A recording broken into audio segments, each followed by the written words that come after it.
Welcome to another episode of the Fish and Coach Show. My name is Brandon Fisher. This is Coach Ratner. And today's a very special episode because we're going to find out about you, Coach. That's right. You're going to find out about how I became a rare coin dealer. People ask all the time, like, what do you mean rare coin dealer? What is that? I'm like, I bought and sold rare United States coins for 35, 40 years. It's fascinating. What does it mean? What are rare American coins? Well, I didn't know what they were, but let me tell you from the very beginning. Yeah, let's hear from the beginning. Because this is the good part. So I must have been 6, 7, 8. I don't remember. And we would sit in my father's bathroom. And he had, I remember he had this chest of drawers. In the bottom, he had this old cigar box full of old coins from all the way to the 1820s, 1830s, lots of stuff from the 1910s, 1920s, 1930s, dimes, quarters, all sorts of really it was actually pretty good stuff. I mean, it was all circulated. It wasn't super valuable, but it was all good stuff. Uh-huh. And I always remembered, I love coins. I don't know where it came from. Really? I just loved the concept of coins. So when I was about 9 or 10 years old, my father took me to a local coin store where I bought these blue, they're called Whitman folders. And the first one I bought was like Indian Lincoln cents from like 1942 to the current year, which is probably 1973 at the time. Okay. And you had to get a penny from every year and put them into the... Oh, neat. Each year you would have like a Philadelphia mint, Denver mint, or San Francisco mint. And to fill them in, I would go through circulation. My father would bring me home rolls. My father, encouraged me to collect. What was he doing? Well, he was a lawyer, but he collected when he was little also. So he was collecting. So he would bring home rolls of pennies. I'd go through and I'd fill these books. The next thing I knew, I'd do the nickels, and then I did Liberty nickels, and I remembered I was missing a few dates, and he took me to a coin store, and I had some, allowance money. We got allowance for a little. Do people still do that nowadays? I never had one, but I think I got $1 a month. Okay. Which is kind of funny because like $1 is like nothing nowadays. But $1 in pennies. But yeah, it was fine. So I remember going to a local coin store, and I bought 2 nickels from like 1905, 1906 for like 40 cents a piece. Okay. And I came back and I was so proud of myself that I was able to do this. And I continued my collecting. My father encouraged us. We'd go every single month. We lived in Alexandria, Virginia at the time, and there was a local coin club. Wow. Every month met at this community center on a Wednesday night, and I'd go there every single month. And as time went on, I would bring they always had like an auction and a speaker, and I'd bring my little coins I had, I'd set them up on the table, and that's what I would do. And I just loved going. I love coins. And my father would, and I remember I kept this up as I went on. I got a paper route. I was like 12 years old. I got a local paper route. I'd make like $40 a month delivering the Washington Star, which was an afternoon paper, no longer in existence. Oh, wow. Isn't that funny? Afternoon paper. Yeah, they used to have papers that came out in the afternoon. I didn't know about this. Yeah, I remember I come home from school, and around 4 o'clock, they drop off a pack of 42 papers. I had 42 places in my route. Wow. And I put them into a bag, and I'd get on my bike or I'd walk and I'd deliver them to my neighbors. Paperboy. Yeah. And I was a really good paperboy, by the way. I wouldn't some paperboys like just throw it like on the driveway. Right. I'd take the paper, I'd go into their, most people had these storm doors, and I'd go into their slots where their mail was, and I'd stick it in the slot so they don't have to open the door. Wow. So the paper's sitting in their house. They could just really go to the front door and pull out the paper, and they get the paper. That's good service right there. And this is why when December came during the holiday season, I got big tips. I remember I made like double month. I made like $80 that month. Oh man, which that's a lot of money. Yeah. And I'd take all that money. I'd start buying coins with it. My father would take me to local stores. There used to be a lot of coin stores at the time, which there's not now because most coin collecting is done through the internet. Right. So I go to local coin stores, and they have these billboards, these on like Tuesday nights and Wednesday nights, they have these auctions, and they have like a card, and on the card would be a coin in like this holder, and they'd staple the holder to the card, and you have to bid on the coin, and the auction would close like at 7:30, and you had a bidder number, and people would be on the board buying coins, like putting their bid in $1, $2, $3. Wow. And that's how I started buying coins. That's so fun. Yeah. This is, of course, like the mid-1970s. Yeah, so you just got into these kind of bidding wars a little bit. Well, yeah, I was buying stuff. Yeah. And then I started selling it. And I remember I was like 13 years old. I was at this coin club, and I had just bought a coin for like $5. And I priced it like at $12, and some guy bought it. Can you imagine? No. Taking a coin from $5. That was a big deal. Yeah. Back in, where'd you sell it? At a coin club. Wow. And so I kept this up. I kept going. And then when I was 15 years old, I won a scholarship. There was a large organization called the American Numismatic Association, the ANA, because I was a numismatist. That means That's a coin collector? that's a coin collector. Like in stamps has a philatelist. Wow. Kind of sounds kind of whatever. Anyway, so I won a scholarship and I was flown out to Colorado Springs, Colorado for a week. Wow, neat. And I was able to take classes on coins. No way. Yeah. Paid for you? They They flew you out? They flew me out to Colorado Springs. I remember. I think I flew. I don't remember where I flew. I think I had to connect in Chicago, and they had someone meet me at the airport because I was only like 15 years old at the time. And they You picked flew me up. on your own? I flew my own. Your parents didn't come? No, I flew my own. Wow. Yeah, 15. That must have been one of your first times. I'm sure it was. Wow. Yeah. And the great thing about being at this place, it was a Colorado college, so like we stayed in dorms. There was a lot of other kids like me, which I had no idea. Like, I'm a kid collecting coins in Alexandria, Virginia. Who else is collecting coins? Like a few other kids, but not like the same passion I was. Right. Right. That was your thing. That was my thing. It was Cool. my.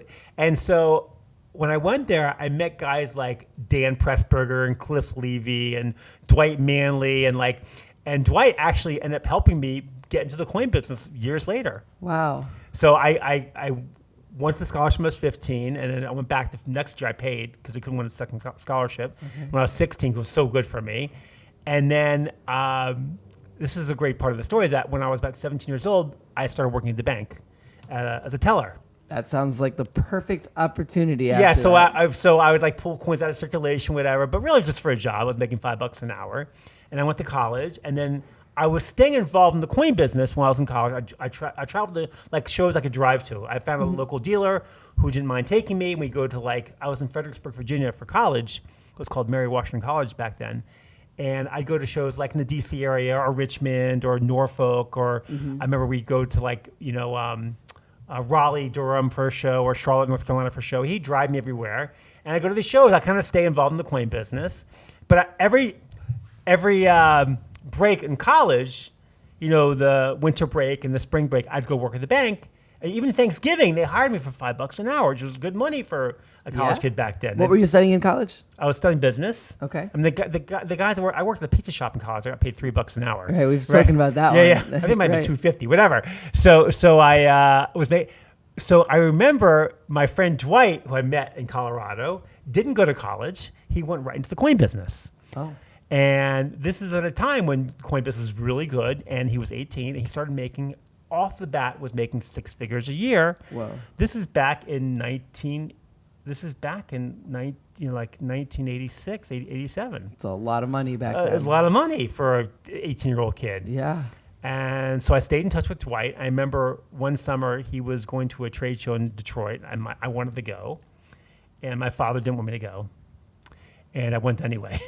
Oh, wow. I flew to Detroit. Dwight, his boss was a guy named Martin Paul, and Martin said you can stay with him for free in this hotel room because I didn't have enough money to pay for everything. Sure. So I stayed with Martin in the hotel room, and Dwight bought me meals, and Martin bought me meals, and I was at the coin show, and I was trying to do business, not being very successful. And I remember I had to get back home. I had enough money to buy a ticket. So I got a ride home from a dealer from Detroit. Whoa. He dropped me off in Harrisonburg, Pennsylvania. Okay. On the way to his house. And I had to take a Greyhound bus from Harrisonburg back to D.C. And my father picked me up. He was not happy because at this time, the D.C. bus station was in the worst part. You have to understand, this is like 1987, 80, when D.C. was the murder capital of the world. Remember that time? No, remember this? I was not. You weren't even born yet. No. D.C. was the murder capital of the world. And Wow. this was the worst part of town. And my father had to pick me up like at 2 a.m. at the Greyhound station. Was not happy with me. But I made a lot of contacts, and it was a good thing for me to go because I was able to build up my repertoire of buying and selling coins. And so my junior year, I think that was my sophomore year in college. So my junior year in college, I remember this day. I'm very succinctly. I remember this day that I thought to myself, I think it was March. I said, you know what? I said, I shouldn't go work at the bank anymore this summer and make my $5 an hour, which was good money. No one had this job waiting for them. No college kid. People were doing nothing. And I said, I'm going to buy and sell coins. Just for reference, what was minimum wage at the time? Was it the pizza shop wage of $2? I don't remember. It might have been $3.50 an hour, $3.25 an hour. They paid below minimum wage in college. Oh, that makes sense. Yeah. But you got to eat. Whatever, yeah. I ate a lot, as we know. Anyway, So I decided I'm not going to take the easy job. I'm going to take the harder job.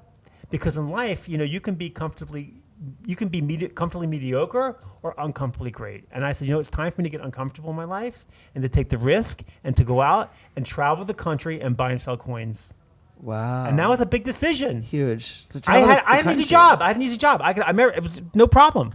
Mm-hmm. And I remember the decision. I said, you know what? I'm going to do it. I'm going to make this decision in my life, and I'm going to take the risk. And I didn't have enough money, so I called Dwight. Hey, Dwight, I want to go do the coin business this summer. Can you help me out? He goes, yeah. He said to me, fly to Denver this week. There's a trade show.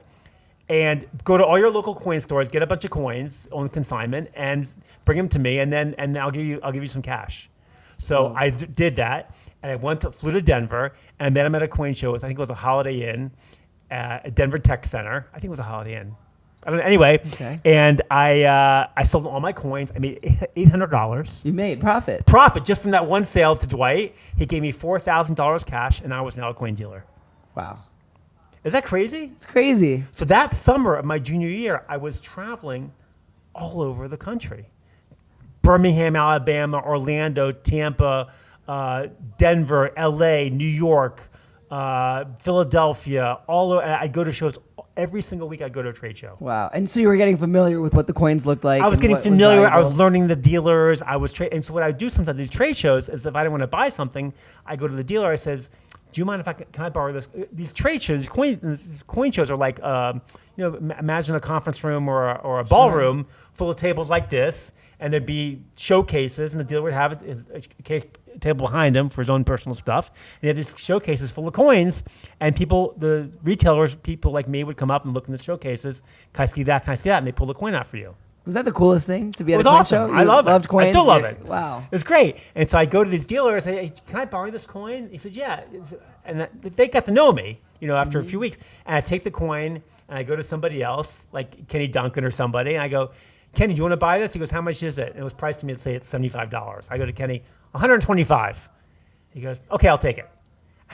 I made $50. Wow. And I go back. I was like, I'll take the coin. I buy it for $75 and sell it to Kenny for $125. Oh my goodness. And so I'd be flopping coins all day like this. And what did they see that the person selling the coin didn't see? That's a whole podcast itself. Okay. Is getting the coin business, what people see in coins. Right. But it's a collector's business. People, I saw something that maybe he mispriced it. Maybe Kennedy needed it. There's never different reasons. Right. That I knew. That I started to learn who liked what kind of coin, who needed what kind of coin, what coin's worth. I get familiar with the prices. And I met Keith Love, who became one of the best friends. He's from Denver.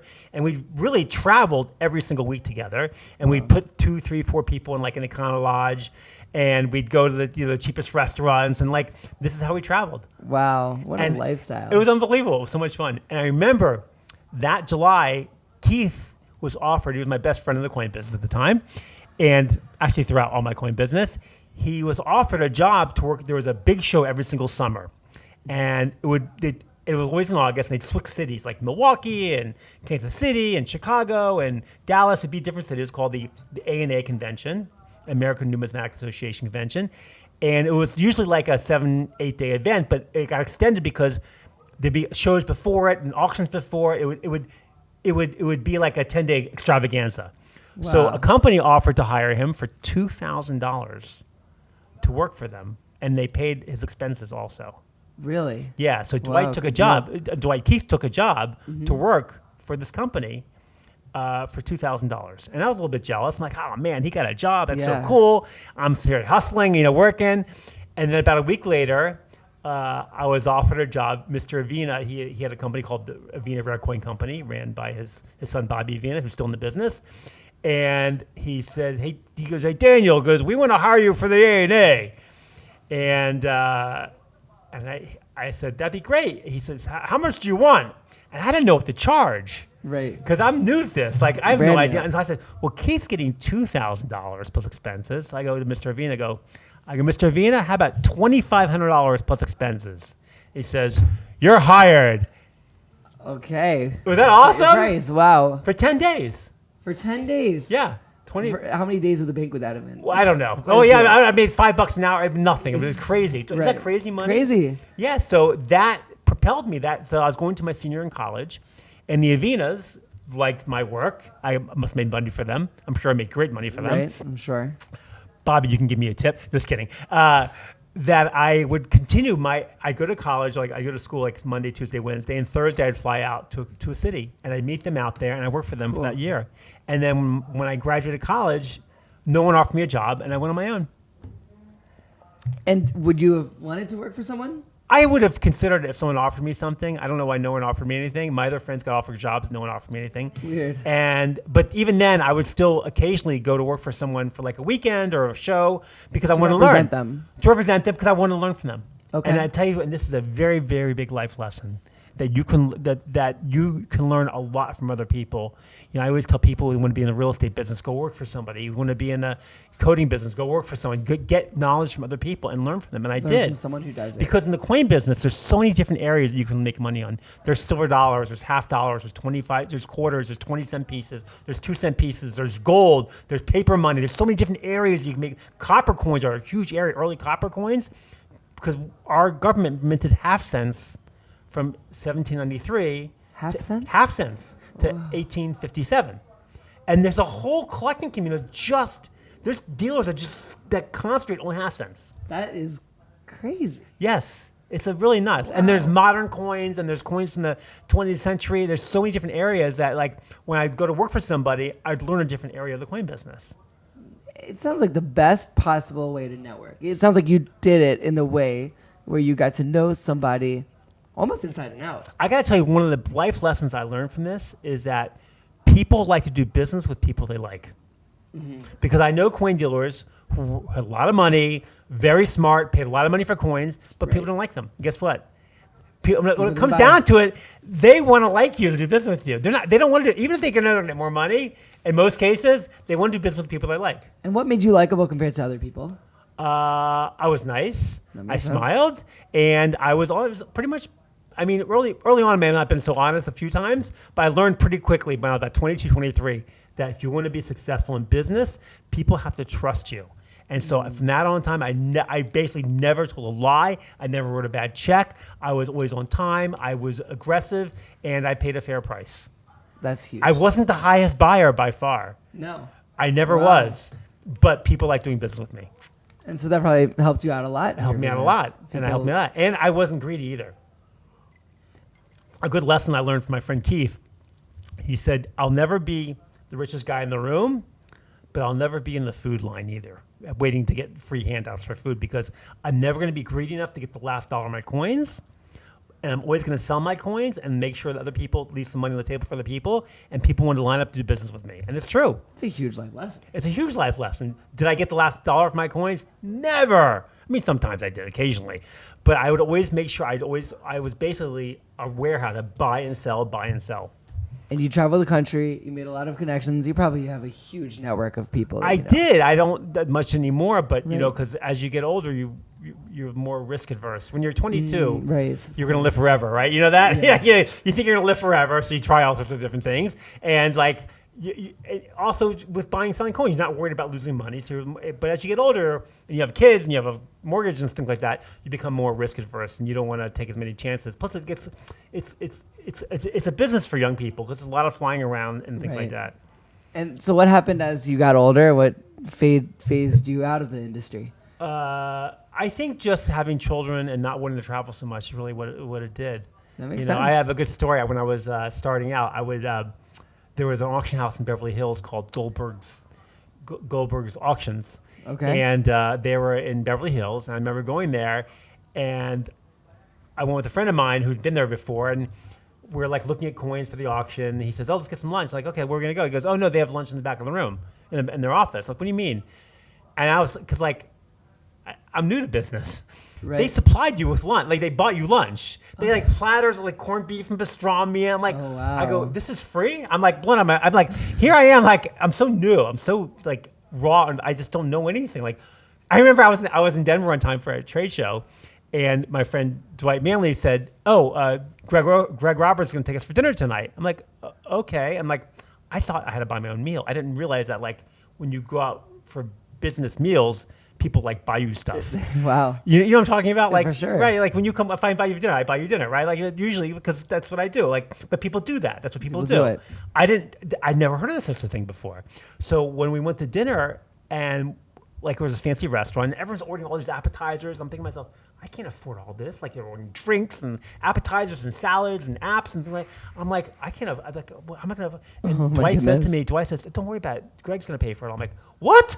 Yeah, and then you're kidding. Greg said it's gonna be like $500 or something, $1,000. Like this is crazy. I'm like, I've never heard of such a thing. Bottles of wine, like. And that was the standard in the coin business. And I'm sure it's like that, like lots of businesses. Sure, traveling business. Traveling, anyone travels. Sales. Yeah, especially because they're all writing it off. Right. So, so I was in Beverly Hills and they have this free, I was blown away because, I like food. Anyway, so I remember that auction. I saw a coin there. I've been in the business like 2 years and I saw this $3 gold piece from 1878. And I'm like, this is the nicest $3 gold piece I've ever seen in my life. This must be worth at least $50,000, if not more. Really? And I'm like, oh man, I want to buy this coin, but it's a lot of money. And so I was in the auction, and I had this coin marked that I really wanted to buy it. And I at this time I had made some money. I had made not like hundreds of thousands of dollars, but I had 20, 50, 75,000. I don't know how much I had, but it wasn't I could afford this coin to be a big chunk of money. Right. And so the auction started, and they started off at like $5,000, $10,000 for the coin, and people raising their hands. This is back, 1989 or 88 or something. Wow.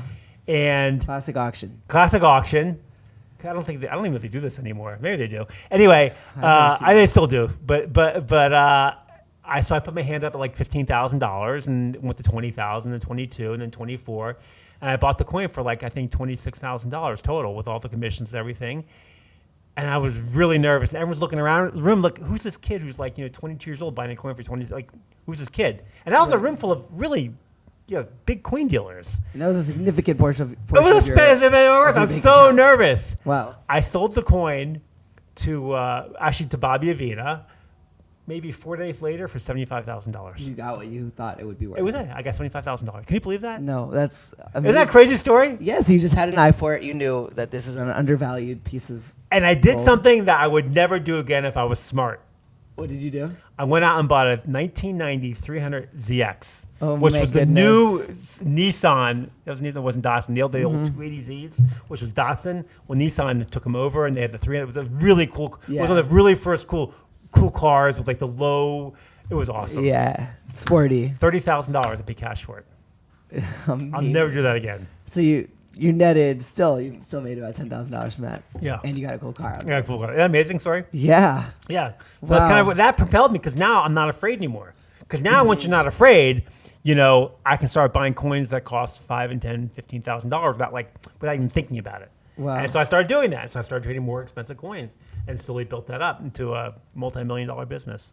That is amazing. Yeah. And it took time, I'm sure. It takes time. But like you have this momentum that you. I had the momentum. I had people like doing business with me. People like sharing knowledge with me, and I learned, and I was able to basically build my business up between different dealers and things like that. How did you like the travel? How did you like seeing the different cities? Well, when you're 20 years old, it's so much fun. I'm sure. It's so much fun. I mean, I love traveling. It was a ball. I would fly at the time. United was my big airline. Okay.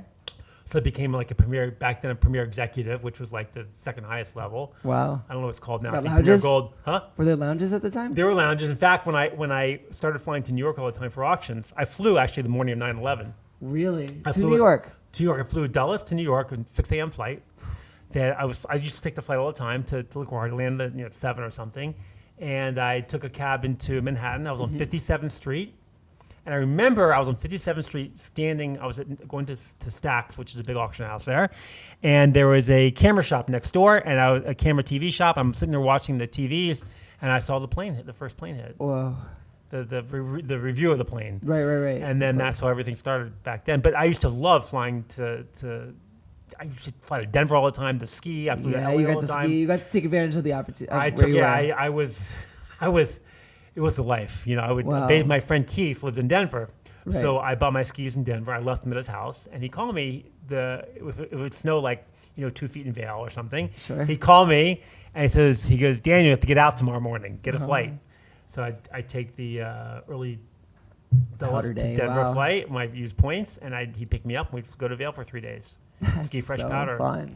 Yeah. Wow. Yeah. What a lifestyle. Yeah. Coins is a good business. And I'm not talking Bitcoin either. I'm talking real coin because there's so many different areas that you can make money on. Right. So many different areas. There's an abundance of ways you can make money in coins, and if you have to want to travel, that's the only thing. Yeah, you have to want to travel. Is it still the same industry it was when you were? I don't think growing it's the same. I think it's probably harder, but there are still a lot of young people getting involved. When I was leaving, a lot of young people I didn't know who they were in the business because I didn't want to travel as much, and they want to work hard, and I didn't want to work as hard. It sounds like for you, it wasn't working hard. For it was you, fun. it was so much fun. I was a treasure hunter. You loved it. You were a treasure hunter. You know what it's like to wake up on a Monday morning wow. and I go to some local stores. On the Wednesday, I'd fly to Dallas. On Thursday, I'd fly to Denver and go to an auction. And I'd be bidding against some smartest people in the world, very wealthy people. And I'd buy stuff, and then the next week I'd sell for more money somewhere else. And that's what I did. That's so cool. It was so much fun. I do miss it, but now I'm doing different things. Definitely doing different things and you're staying busy. So anyway, I could talk about it forever, but really I made great connections. I learned a lot about business. I learned about life and about relationships. You shared a lot of key lessons that you've learned throughout your experience. Is there one significant lesson that the coin business and being involved in the coin business has helped you and shaped that you want to leave to our viewers? I think... Well, I mentioned is that people like to do business with people that they trust, right? And I think trust is a big issue. And trust is not just like I write you a check, my check's going to clear. Trust means if I say I'm going to do something, I do what I'm going to say. If I'm going to be there at 2 o'clock, I'm there at 2 o'clock. If I say, listen, if I'm late because of traffic one time, fine. But when you say you're going to be somewhere at 2 o'clock and you're there at 2:20 or 2:30 or 3 o'clock, that's not building trust, right? And you might say, well, what does it have to do? Does it mean anything? It doesn't. But subconsciously it does. Right. This is what I talk about in my relationship books. That subconsciously, if a wife asks a husband to take the trash out on a Tuesday night and he doesn't do it, and he says, I'll do it in the morning before the trash man comes, or he says he's going to do it and doesn't do it, but still fulfills it because he gets it there before the trash man comes, it still puts a doubt of mistrust in people's minds. So I always made sure that I wrote my checks immediately. My checks were always cleared. When I made an offer on something, I always held to it. I didn't change my offer. I sometimes would raise it, but I'd say, this is what I'm going to pay for something. Right. And I was pretty firm. And people knew that when I did business, I meant it. I really want to buy your coins. I want to do business. And there are some people you couldn't do business with. It's just the way it was. There's some people just don't want to do business. They're too expensive. Whatever. It's not you. It's them. Sure. Don't take personally when people don't take things personally. It's one of the things I learned. Also. Okay, that's a lot. So build trust. Don't take things personally. Yeah. Amazing. Thank you for sharing your story. I pleasure. didn't know very much of this at all. Yeah. I hope you, as our viewers, have listened and have learned a little bit more about Coach and what built you. This has been fascinating. That's only one thing of many. Of course, we will get into others. Yeah. But the coin business has been a huge part of your life. Yes, it has. Yeah. And this has shaped you. Yeah. Wow. Thank you so much for sharing. Thank you for listening to this podcast. Thank you for watching the Fish and Coach Show. See you next time.